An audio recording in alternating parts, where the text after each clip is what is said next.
What is Tai Chi and how has it helped me during COVID-19? Stay tuned to find out.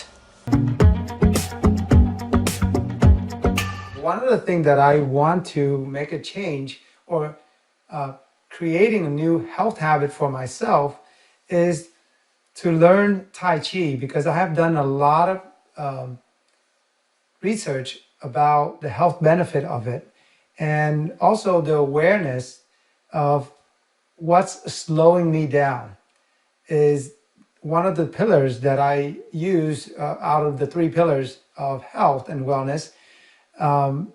They are exercise and movement, diet, nutrition, and lastly, rest, recovery, relaxation. That is the pillar. The last pillar is the pillar that I feel that I need to work on the most. That's when I research on Tai Chi, and that's my goal or my journey toward a positive change. So as you mentioned, the step to make a change, and so I am going through that step as well. So what I want to ask you is, what do you think about Tai Chi, and what are the benefits of the Tai Chi that you see or that you know of? Well, let's back up just a bit and just explain that Tai Chi is an activity developed over centuries in China, able to be done by anybody older than 3 up to 103. And it involves moving the body gently and deliberately through a series of movements that balance the way muscles and joints operate. It requires very, very minimal capacity to get started. It can even be done in a chair for people who can't stand up. But Tai Chi is a set of graceful movements that increase our awareness of what we can do, and it allows us to put as much muscle into it as we want so that it develops over time. Tai Chi is interesting because it's one of the activities that has been most studied by Western medical science and sports science.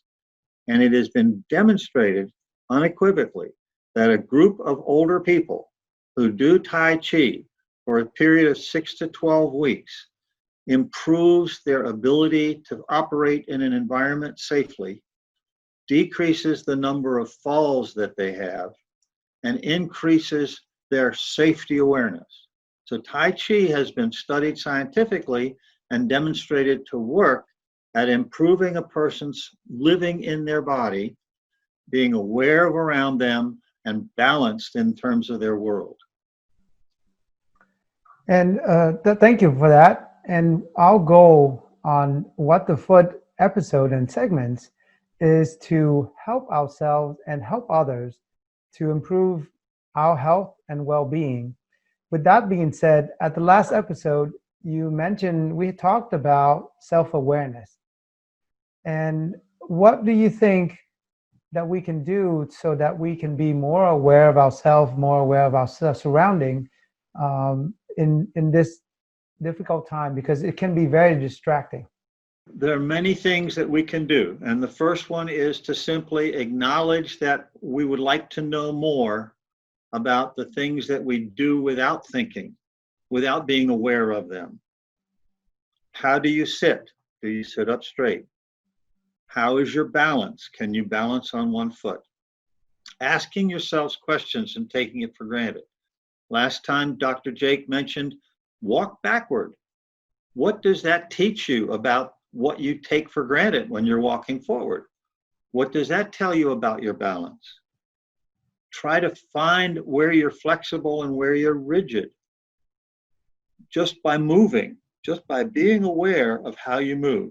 I think that's the first thing that we can do, is become aware of what we are doing, how we are doing it, because most of us have an idea of how we can improve if we just make it conscious.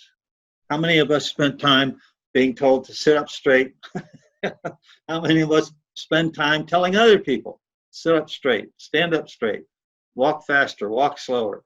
You know, we're always offering each other suggestions about ways to move toward what we think is the right thing.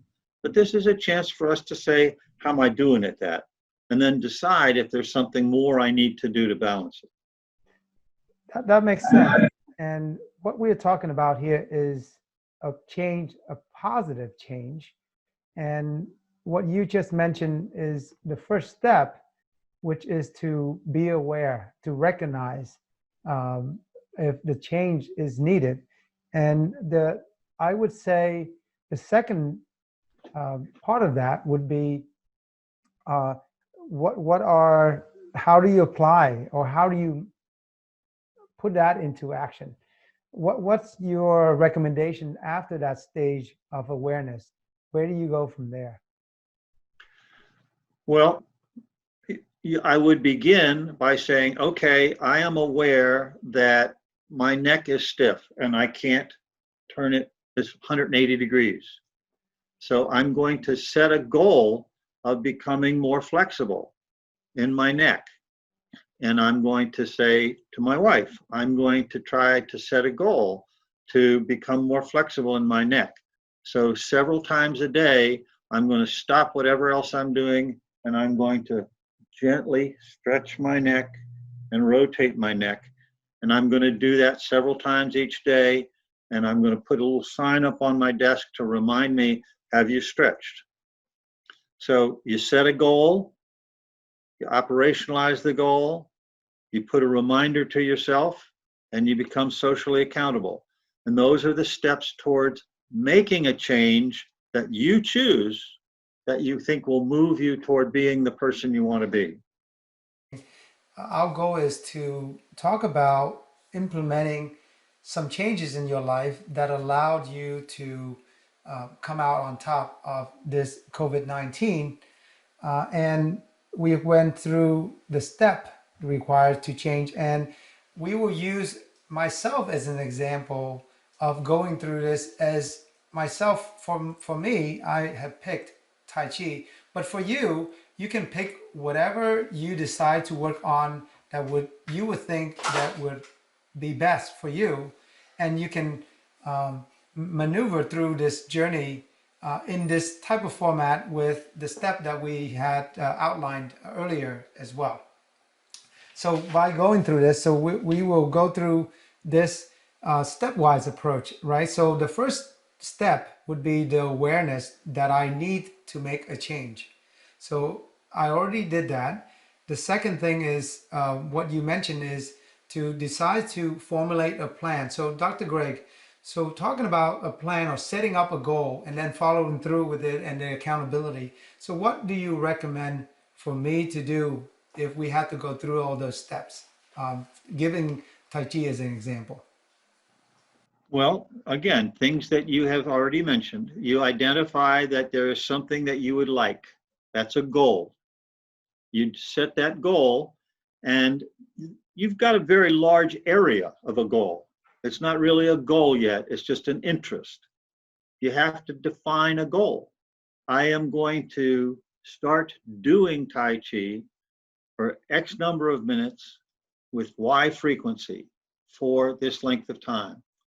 Now, at that point, you begin to get very specific. You move from a terminal or external goal to operational goals.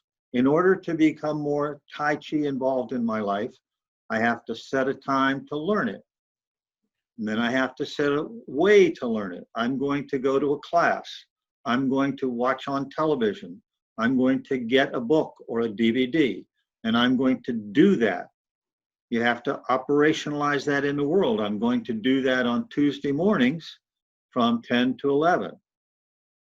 Then you have to set up a way of helping yourself operationalize that. You have to make sure that on Tuesday mornings, you don't have something that puts you 10 miles away from your shoes. You have to be where you can accomplish that. And then you look at the things that are going to make it difficult. What are the obstacles to you doing Tai Chi for an hour every Tuesday morning at 11 o'clock? Well, my wife might need me. My children might need me. My job might need me. How am I going to deal with those in order to accomplish that time to do what I want to do? and you write these down, we know that the activity of writing is extremely important for human being behavior. When you write something, you have to think it in your head. You have to operationalize with your hand and your arm. You have to see it with your eyes. And most of us say it with our mouth, so we hear it as well. All of those different sensory inputs of writing it down make it much more salient to our world. And they're permanent. You can put that sign right up on your desk and it'll remind you every day, so that on Tuesday morning at 8 o'clock, you look at that and you say, okay, oh yeah, at 11 o'clock, I'm going to go do Tai Chi. And you pre-program yourself that way. So you set a goal, you make the goal specific and doable at a particular time and place. You look at what the obstacles might be, and you try to manage. How are you going to manage that? You set up plans to cope with things that might sabotage or interfere with you. Thank you, Dr. Greg. This is particularly important for me as I am at the beginning journey, and a lot of these things are in my head, and I have planned to implement them. I am short of writing it down, and I'm short of writing the obstacle that are barriers to my success. And so what I have done, and this is to share with our audience, is that I have, as you have seen in our previous episode with your Tai Chi guy, I have taken a journey with your Tai Chi guy and made a commitment to practice Tai Chi twice a week. And I'm in the process of, as you follow the flow here, as what Dr. Greg has outlined for us to make a successful change, is that I will make the arrangements for the specific time and writing those things down, that I am accountable, so that I will show up at a certain time, that twice a week. And then the next step that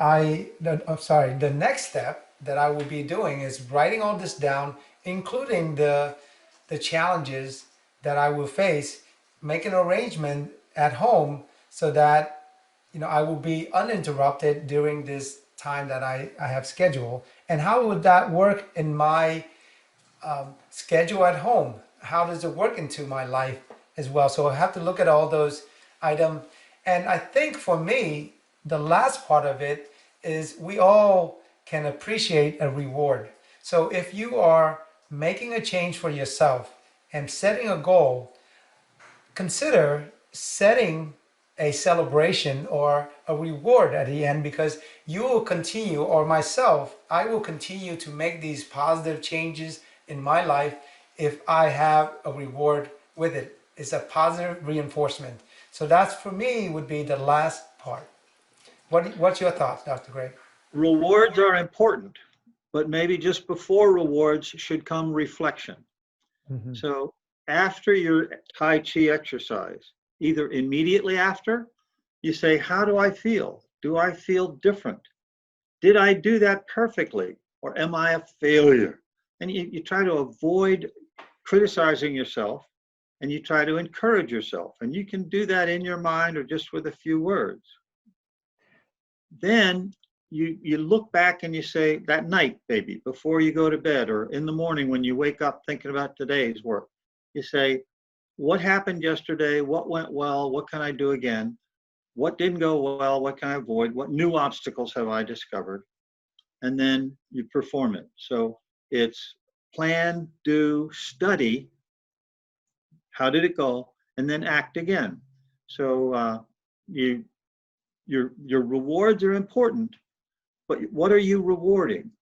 Are you rewarding a perfect kata, or are you rewarding showing up, or are you rewarding thinking about things and being a good guy?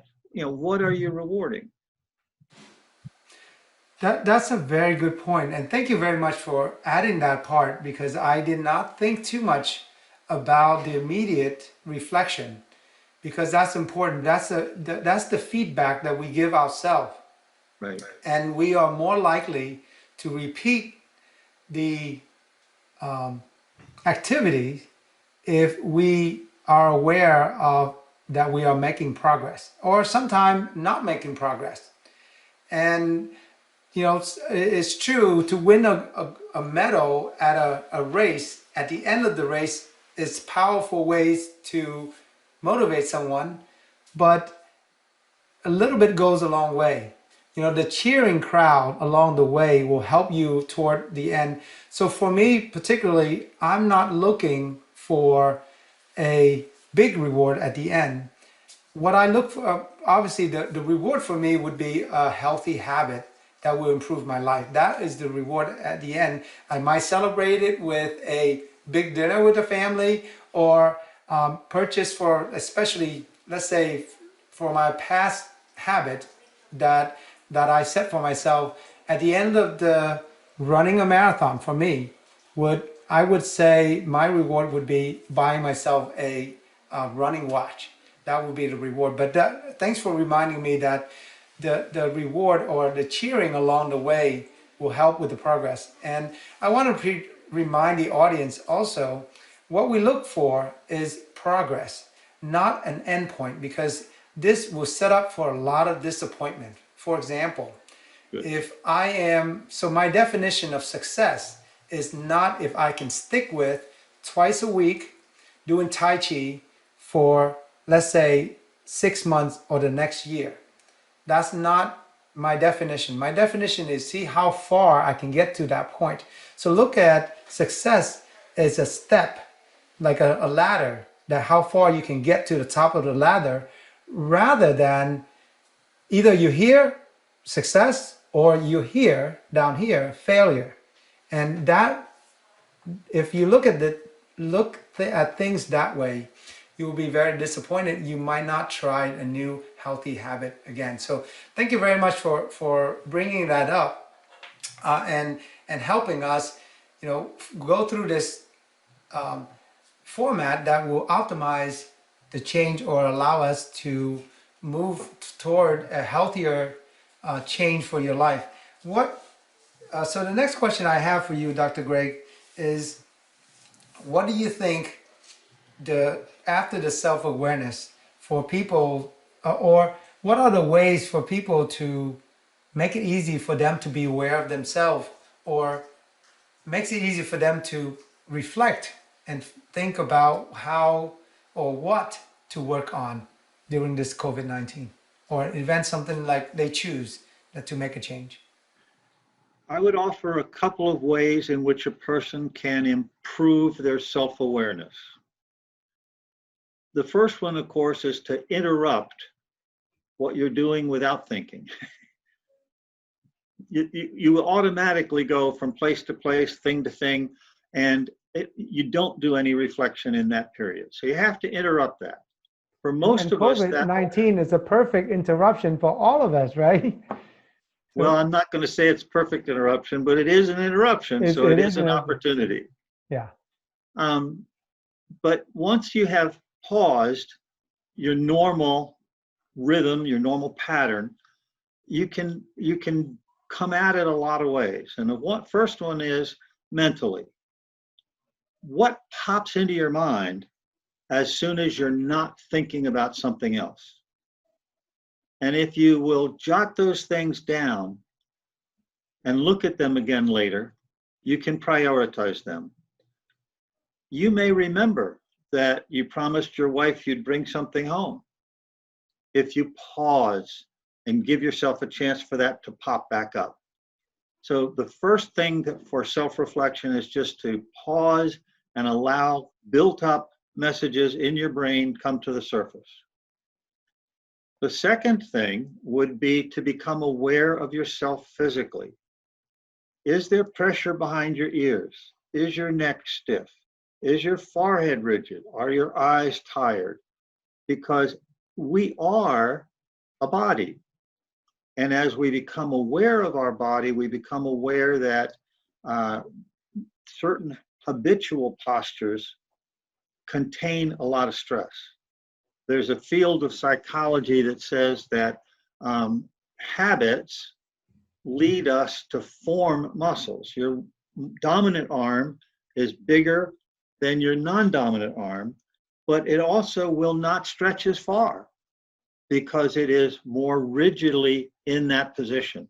So as we become aware of what we habitually do, we can let go of stress and tension. That's another way to improve our self-awareness. Um, the most common one is called continuous relaxation. And you start at your toes and you say, are my toes tight or soft? Are my feet relaxed or tense? Are my heels resting on the ground? Are my legs tense? Is my belly tense? Am I breathing comfortably? Are my shoulders up or down? And so on. And as you just walk up your body, you become aware of a lot of residual tension. And if you let it go, then at the end of that few minutes, you're more open, more flexible, more ready to accept. Another very powerful way is to be with someone who you can trust and say, what do you notice about me? People sometimes offer that information to us, but we don't actually ask for it very often.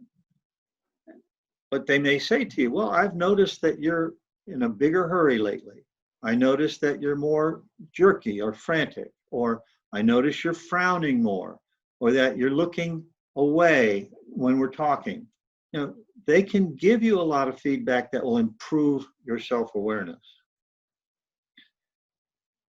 But all of that is just a way of saying, okay, this is where I'm starting. Once you've got that picture, you want to say, what's important to me to improve? Is it being with my family? Is it being a better parent? Is it working harder, getting more fit, losing some weight, getting faster at my running, balancing my aerobic activity like running with that resistance activity like weightlifting or pull-ups and push-ups? There's all kinds of ways in which we can improve, and we're most likely to feel better about ourselves when we choose one of those to move toward. And that's nicely put, because we do things that will make us happier, and we will repeat these activities when we get the reward of being happy or feeling content. And thank you very much, Dr. Greg, for offering us these stepwise approach to help us move toward a better, to implement better habits, or having a system to implement a change in our life. Number one, makes it easier for us rather than struggle and work on the items or the things that we want to work on, rather than having somebody tell you to work on something. It's like fighting, going uphill versus going downhill. And thank you very much for taking the time to spend with us and giving us the insight. As for myself, you had given me some extra points that will help assure me that I'm on the right track, number one. And number two, that a better chance for success on implementing a new healthier me, to become a healthier me and have a good health habit. Until we're looking forward to talk to you again soon, and we appreciate for you taking the time to spend with us for the past 2 episodes, and we really appreciate that, Dr. Greg. A pleasure, Stephen. All right, so to our audience, thank you very much for tuning in. You do have the tools or the step that makes it easier for you to implement the change or the health habit that you like to implement for yourself. All right, so to our audience, thank you very much for tuning in. You do have the tools or the step that makes it easier for you to implement, and we all change or the health habit that